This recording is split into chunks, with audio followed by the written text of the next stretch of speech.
D'entrée de jeu, j'aimerais sincèrement vous remercier de m'avoir invité à venir vous parler du travail du Bureau de l'Ombudsman fédéral des victimes d'actes criminels. Je suis honoré de représenter le Canada à ce titre et de prononcer un discours devant un auditoire aussi distingué. J'aimerais aussi vous confier que le français n'est pas ma langue première. Je l'ai toutefois pratiqué afin de pouvoir faire cette présentation. Je vous demande donc d'être indulgent à mon égard, car je suis certain que je commettrai des erreurs en cours de route. Alors, merci de votre patience et de votre tolérance. À titre d'aperçu de la présentation, j'ai l'intention de vous présenter un bref survol du système du gouvernement du Canada, y compris sa structure fédérale et la responsabilité commune relative aux services offerts aux victimes d'actes criminels. De vous parler du contexte entourant l'évolution du mouvement en faveur des victimes au Canada et de vous tracer des grandes lignes du mandat du Bureau et d'expliquer brièvement le travail que nous accomplissions autant au niveau des services que nous offrons aux victimes qu'au chapitre des recommandations que nous formulons au gouvernement pour mieux répondre aux besoins des victimes, aux moyens de programmes, de politiques ou de réformes législatives, et de situer le Bureau dans le contexte plus général des victimes et de vous faire part des initiatives qui prennent forme pour les victimes d'actes criminels. Pour bien comprendre le travail d'un ombudsman des victimes d'actes criminels au Canada, il convient également de saisir la structure du gouvernement à l'intérieur de laquelle le Bureau fonctionne. Le Canada est un pays du Commonwealth avec une population de plus de 34 millions d'habitants et 2 langues officielles, soit l'anglais et le français. Le Canada est aussi une monarchie constitutionnelle et une démocratie parlementaire. Notre système parlementaire s'apparentait étroitement à la tradition britannique de Westminster, dont le chef d'État est un souverain et le chef du gouvernement, une première ministre. Le Canada étant un État fédéraliste, le gouvernement fédéral, les 10 provinces et les 3 territoires assument équitablement les responsabilités liées à l'élaboration des lois et d'autres responsabilités. Pour ce qui est de la prestation de services aux victimes d'actes criminels, les services directs, pour la plupart, incombent aux provinces et aux territoires. Cela étant dit, le gouvernement fédéral est responsable de la promulgation du Code criminel au Canada, qui constitue l'ensemble des droits pénals de tout le Canada. Le Code criminel renferme diverses dispositions rattachées aux victimes d'actes criminels, dont le fait de fournir l'occasion aux victimes de soumettre ou de lire les déclarations des victimes au cours du prononcé d'une sentence, la restitution, les suramendes compensatoires, la protection des témoins et l'inclusion des répercussions sur les victimes à l'intérieur des principes de détermination de la peine. Au niveau des réalités pratiques des victimes d'actes criminels, les services directs offerts à ces victimes, notamment l'accompagnement à la salle d'audience, l'indemnisation des victimes d'actes criminels et la consultation sont du ressort des gouvernements provinciaux et territoriaux. Toutefois, dans les situations où un contrevenant est condamné au fédéral plus de 2 ans, certains services d'information sont offerts aux victimes dans le contexte correctionnel et de la mise en liberté sous condition. Le mandat du Bureau de l'Ombudsman fédéral des victimes d'actes criminels s'applique plus directement aux victimes d'actes criminels où le contrevenant a été condamné à purger sa peine dans une institution fédérale et relève donc de la compétence des autorités fédéral responsable des services correctionnels et des libérations conditionnelles. Maintenant que vous disposez d'un certain contexte sur la façon dont le gouvernement fonctionne, il est bon également de comprendre comment le mouvement en faveur des victimes a évolué au Canada et pourquoi notre bureau a été créé. Avant d'être nommé au poste d'Ombudsman fédéral des victimes d'actes criminels, j'ai passé plus de 30 ans à travailler dans le domaine de l'application de la loi. Et tout au long de ma carrière, j'ai été témoin de nombreux changements et de progrès importants au niveau des questions entourant les victimes. Toutefois, historiquement, les victimes n'arrivaient pas à se faire entendre dans le système canadien de justice pénale. Le début des années 1980 s'est révélé un moment crucial pour le lancement du mouvement en faveur des victimes au Canada. De nombreuses victimes avaient le sentiment d'avoir été victimes deux fois plutôt qu'une. Une fois par le contrevenant ayant commis le crime, puis à nouveau par le système de justice qui ne leur conférait aucun rôle à jouer et les relégués sur la ligne de touche, c'est un mot très difficile pour l'anglais. En 1985, les Nations unies ont adopté la Déclaration des principes fondamentaux de justice relative aux victimes de la criminalité et aux victimes d'abus de pouvoir, dont le Canada est signataire. Cette déclaration énonce les dispositions concernant l'accès à la justice et le traitement équitable, la restitution, l'indemnisation et autres mécanismes d'assistance. En 1998, les gouvernements fédéral et provinciaux ont établi une déclaration canadienne des principes fondamentaux de justice relative aux victimes de la criminalité qui s'appuyait sur les principes énoncés dans la Déclaration des Nations unies. Les principes avaient pour objet de guider l'élaboration des politiques, des programmes et des lois afin de promouvoir le traitement équitable des victimes. Pour les victimes, l'une des étapes législatives les plus importantes est survenue en 1992, lorsque la loi sur le système correctionnel et la mise en liberté sous condition a été adoptée. Le LSC-MLC régit la Commission des libérations conditionnelles et le Service correctionnel du Canada, et cela a constitué la première fois que les victimes étaient officiellement reconnues dans toute loi fédérale régissant le système correctionnel et la mise en liberté sous condition.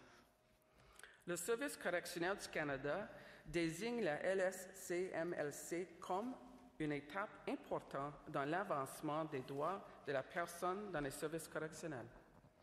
Elle renferme plusieurs sections sur les droits des victimes, y compris le droit de recevoir de l'information sur les contrevenants et d'assister aux audiences de libération conditionnelle.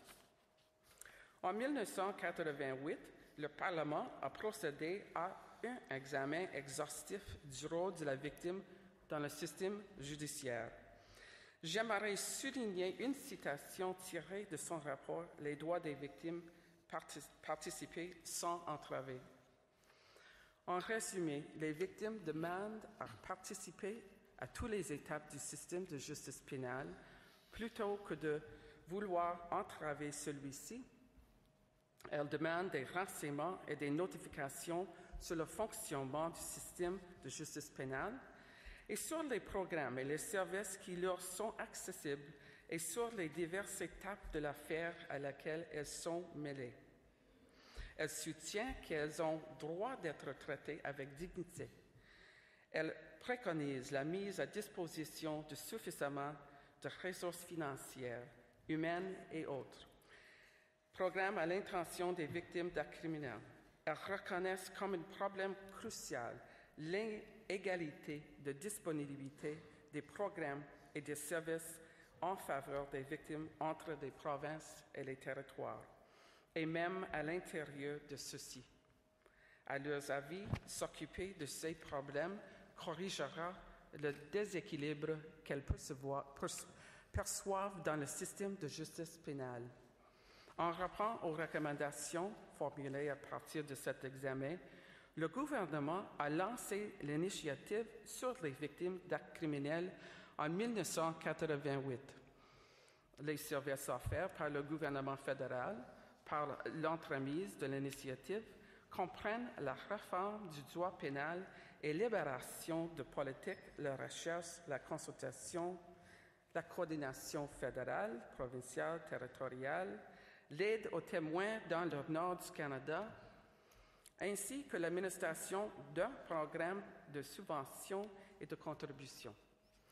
Une évaluation de l'initiative sur les victimes d'actes criminels effectuée en 2004 a révélé qu'il fallait encore en faire plus.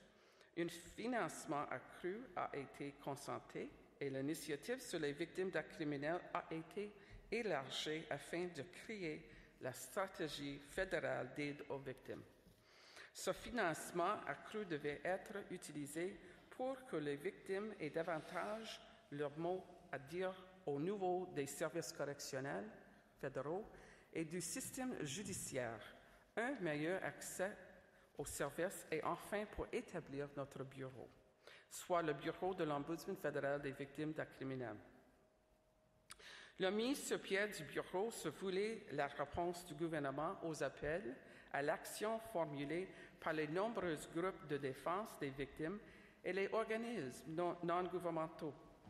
L'objectif visait à instaurer un bureau du gouvernement fédéral qui se consacrerait à améliorer les droits et les politiques, les services et les programmes aux victimes d'actes criminels, qui permettrait aux victimes de pouvoir enregistrer et résoudre les plaintes et qui ferait pression pour que des changements positifs soient apportés au nom de toutes les victimes.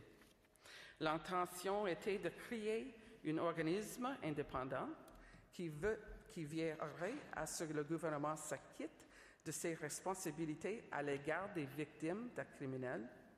On a confié au bureau le mandat d'aider directement les victimes, d'être leur voix au sein du gouvernement fédéral et de s'assurer qu'elles sont entendues et respectées. L'objectif général de le bureau consiste à aider individuellement et collectivement les victimes d'infractions aux lois fédérales et leurs familles. Individuellement, les victimes peuvent communiquer avec le bureau pour en prendre davantage sur leurs droits en vertu du droit fédéral et les services mis à leur disposition ou pour déposer une plainte à l'égard d'une politique, d'une loi, d'un ministère, d'un programme ou d'un service fédéral concernant les victimes d'actes criminels. Les victimes peuvent également communiquer avec le bureau pour connaître les endroits où s'adresser dans leur province ou municipalité pour obtenir ces services d'aide aux victimes. Collectivement, le bureau veille également à ce que les responsables de l'élaboration des politiques et autres membres du personnel du système de justice pénale soient au courant des besoins et des préoccupations des victimes et s'emploient à cerner les questions importantes et les tendances qui pourraient avoir une influence négative sur elles. Nous formulons aussi des recommandations au gouvernement fédéral sur la façon d'améliorer ses politiques et ses lois pour mieux répondre aux besoins des victimes.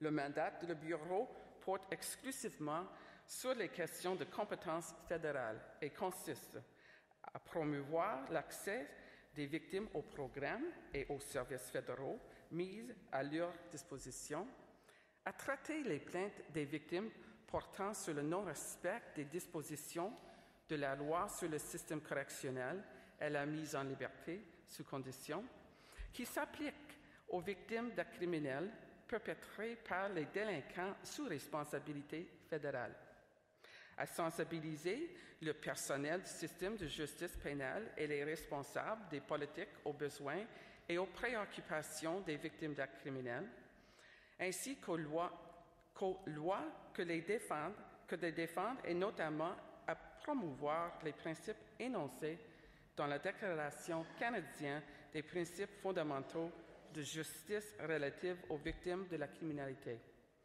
dans le domaine de compétences fédérales, à cerner et à examiner les questions nouvelles et systémiques, y compris celles liées aux programmes et aux services offerts ou administrés par le ministère de la Justice ou le ministère de la Sécurité publique, qui ont un incident négatif sur les victimes d'actes criminels, à faciliter l'accès des victimes aux programmes et aux services fédéraux qui leur sont offerts en leur fournissant de l'information et des services d'aiguillage. Même si nous répondons aux appels et fournissons de l'information à toutes les victimes, notre travail est axé exclusivement sur les questions de compétences fédérales, soit les victimes d'actes criminels où le contrevenant a été condamné à une peine de 2 ans ou plus, soit les plaintes d'une victime concernant un ministère ou un organisme fédéral. Les besoins des victimes sont divers, mais bon nombre des plaintes recensées à notre bureau présentent des similitudes. Les victimes sont souvent à la recherche de renseignements, des renseignements sur leurs droits, le contrevenant qui leur a causé préjudice ou sur les services aux victimes offerts dans leur région. Voici certaines des difficultés communes auxquelles les victimes d'actes criminels font face au Canada au niveau fédéral.